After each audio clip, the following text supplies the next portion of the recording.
आलं पासून सुरुवात केली छत्रपती शिवाजी महाराजांचा इतिहास बघण्यासाठी बाळांनो. ओके, जे की पोलीस भरती आणि सरळ सेवा भरतीसाठी अतिशय महत्वाचं प्रकरण आहे, अतिशय महत्वाचा विषय आहे तो म्हणजे छत्रपती शिवाजी महाराजांचा इतिहास. त्यामध्ये काल आपण बघितलेलं आहे बाळांनो, महासाहेब भाऊसाहेब माता जिजाऊ यांच्याबद्दल आपण माहिती बघितलेली आहे, लखोजी जाधव यांच्याबद्दल सुद्धा माहिती बघितलेली आहे, शहाजीराजे भोसले यांच्याबद्दल सुद्धा आपण माहिती बघितलेली आहे बाळांनो. आणि छत्रपती शिवाजी महाराज यांची वंशावळ आपण सर्व बघितले आहे बाळांनो.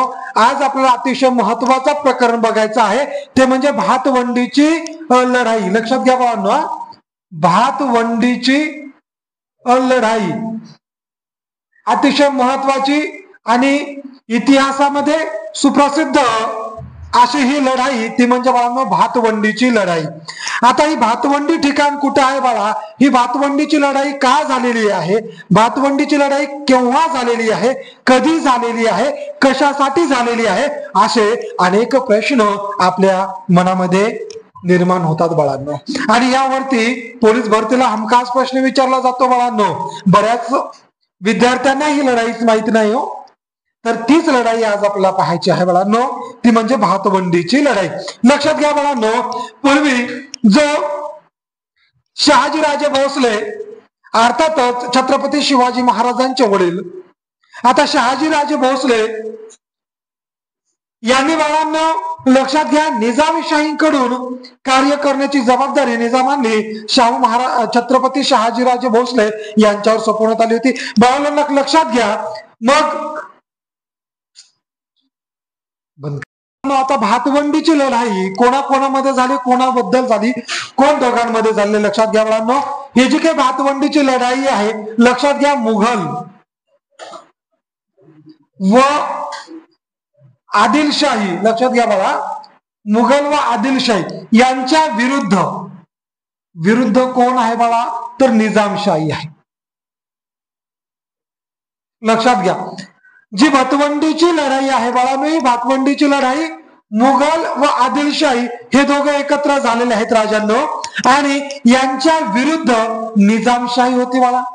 तर आता निजामांकडून लक्षात घ्या, आता निजामांकडून मलिक अंबर, लक्षात घ्या, मलिक अंबर व शहाजीराजे भोसले, शहाजीराजे भोसले, लक्षात घ्या.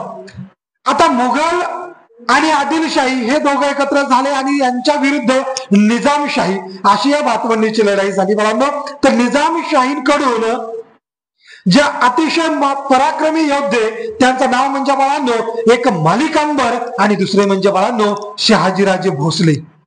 लक्षात घ्या, आता शहाजीराजे भोसले बरोबरच शहाजीराजे भोसलेंचे बंधू, लक्षात घ्या, शरीफजी राजे, शरीफजी राजे भोसले हे सुद्धा या लढाईमध्ये सहभागी होते बाळांनो. तर या लढाईमध्ये बाळांनो निजामांचा विजय झाला, जे निजामशाही आहे निजामशाही जिंकली. लक्षात घ्या, निजामशाही जिंकली आणि पराभव कोणाचा झाला, तर पराभव झाला बाळांनो मुघलशाही व आदिलशाही यांचा बाळांनो पराभव झाला. आता शहाजीराजे भोसले यांनी असा लाभ पराक्रम दाखवला, असं युद्ध जिंकलं की या युद्धामध्ये वाहवाह झाली ती म्हणजे शहाजीराजे भोसले यांची.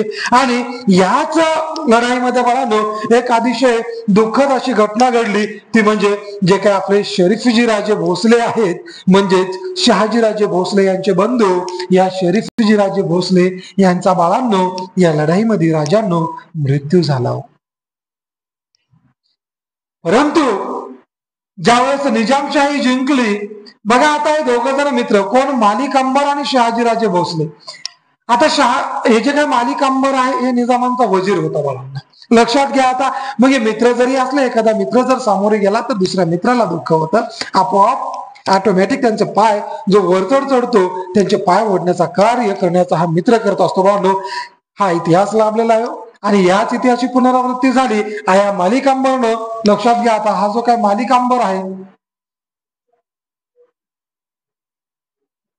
या मालिक अंबरने फितुरी केली आणि यामध्ये डावपेच केलाय आणि या डावपेचामध्ये बाळांनो जे काही आपले शहाजीराजे भोसले आहेत, या शहाजीराजे भोसलेंची वाहवा झाली होती, पराक्रम गाजवला, युद्धामध्ये शौर्य दाखवलंय आणि हे युद्ध जिंकून दाखवले. परंतु एका मित्राला दुसऱ्या मित्राचं चांगलं झालेलं बरोबर बरं नाही वाटलं बरोबर. आणि अशा प्रकारे जे शहाजीराजे भोसले आहेत लक्षात घ्या.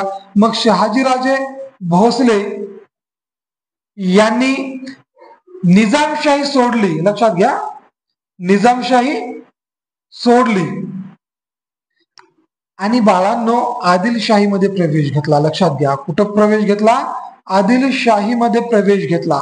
मग आदिलशाही या सत्यानं बाळांनो शहाजीराजे भोसले यांना सर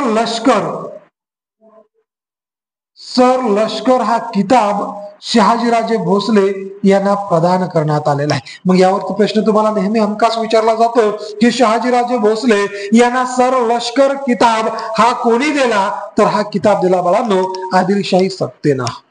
लक्षात. आता भातवंडीची लढाई कोणाकोणामध्ये झाली, कोणाबद्दल झाली, कोण दोघांमध्ये झाली? लक्षात घ्या बाळांनो, ही जी काही भातवंडीची लढाई आहे लक्षात घ्या, मुघल व आदिलशाही, लक्षात घ्या बघा, मुघल व आदिलशाही यांच्या विरुद्ध कोण आहे बाळा? तर निजामशाही आहे. लक्षात घ्या, जी भातवंडीची लढाई आहे बाळांनो, ही भातवंडीची लढाई मुघल व आदिलशाही हे दोघे एकत्र झालेले आहेत राजांनो, आणि यांच्या विरुद्ध निजामशाही होती बाळा. तर आता निजामांकडून लक्षात घ्या, आता निजामांकडून मलिक अंबर, लक्षात घ्या, मलिक अंबर व शहाजीराजे भोसले लक्षात घ्या. आता मुघल आणि आदिलशाही हे दोघं एकत्र झाले आणि यांच्या विरुद्ध निजामशाही अशी या भातवंडीची लढाई झाली बाळांनो. तर निजामशाहीकडून जे अतिशय पराक्रमी योद्धे त्यांचं नाव म्हणजे बाळांनो एक मलिक अंबर आणि दुसरे म्हणजे बाळांनो शहाजीराजे भोसले. लक्षात घ्या, आता शहाजीराजे भोसले बरोबरच शहाजीराजे भोसलेंचे बंधू लक्षात घ्या शरीफजीराजे भोसले हे सुद्धा या लढाईमध्ये सहभागी होते बाळांनो. तर या लढाईमध्ये बाळांनो निजामांचा विजय झाला. जे निजामशाही आहे निजामशाही जिंकली. लक्षात घ्या, निजामशाही जिंकली आणि पराभव कोणाचा झाला? तर पराभव झाला बाळांनो मुघलशाही व आदिलशाही यांचा बाळांनो पराभव झाला. आता शहाजीराजे भोसले यांनी असा पराक्रम दाखवला, असा युद्ध जिंकलं की या युद्धामध्ये वाहवाह झाली ती म्हणजे शहाजीराजे भोसले यांची. आणि याच लढाईमध्ये बाळांनो एक अतिशय दुःखद अशी घटना घडली, ती म्हणजे जे काही आपले शरीफजीराजे भोसले आहेत म्हणजेच शहाजीराजे भोसले यांचे बंधू या शरीफजीराजे भोसले यांचा बाळांनो या लढाईमध्ये राजांनो मृत्यू झाला. परंतु ज्यावेळेस निजामशाही जिंकली, बघा आता हे दोघं जण मित्र कोण? मलिक अंबर आणि शहाजीराजे भोसले. आता हे जे काय मलिक अंबर आहे हे निजामांचा वजीर होता बाळांना. लक्षात घ्या, आता मग हे मित्र जरी असले, एखादा मित्र जर सामोरे गेला तर दुसऱ्या मित्राला दुःख होतं. आपोआप ऑटोमॅटिक त्यांचे पाय जो वरचढ चढतो त्यांचे पाय ओढण्याचा कार्य करण्याचा हा मित्र करत असतो बाळांनो. हा इतिहास लाभलेला आहे आणि याच इतिहासाची पुनरावृत्ती झाली या मलिक अंबरनं. लक्षात घ्या, आता हा जो काय मलिक अंबर आहे या मलिक अंबरने फितुरी केली आणि यामध्ये डावपेच केला आणि या डावपेचामध्ये बाळांनो जे काय आपले शहाजीराजे भोसले आहेत, या शहाजीराजे भोसलेंची वाहवा झाली होती, पराक्रम गाजवला, युद्धामध्ये शौर्य दाखवलंय आणि हे युद्ध जिंकून दाखवले. परंतु एका मित्राला दुसऱ्या मित्राचं चांगलं झालेलं बरोबर बरं नाही वाटलं बरोबर. आणि अशा प्रकारे जे शहाजीराजे भोसले आहेत लक्षात घ्या, मग शहाजीराजे भोसले यांनी निजामशाही सोडली. लक्षात घ्या, निजामशाही सोडली आणि बाळांनो आदिलशाहीमध्ये प्रवेश घेतला. लक्षात घ्या, कुठं प्रवेश घेतला? आदिलशाहीमध्ये प्रवेश घेतला.